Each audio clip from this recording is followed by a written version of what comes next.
Well, I think the consequences, there are many. I mean, the stresses, as I mentioned earlier, with job loss, or when you think of all the triggers that people are facing these days, 1 out of 2 marriages end up in divorce.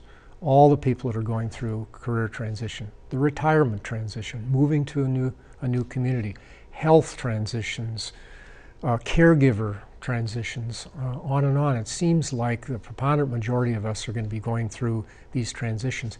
If we don't have a guidance system, what we have is a lot of people who are not bringing their best selves forward. It's not just their own happiness, but we live in community. We're social, tribal animals. We live in community, and if I'm feeling not connected and not, in a way, disconnected from that community, I'm not going to bring my gifts, passions, and values, my best self forward to be a fully engaged person in that community. To have an engaged community, you need engaged individuals. And engagement starts with yourself and then with support from others. And so one of the things that we found is absolutely essential to that engagement is that people have a sounding board.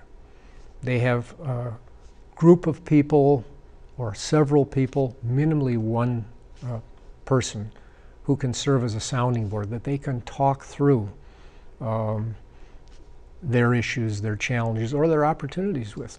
What happens if you don't have a sounding board or you don't have the committed listener is those feelings, those fears, those animosities, etc., are buried in your body.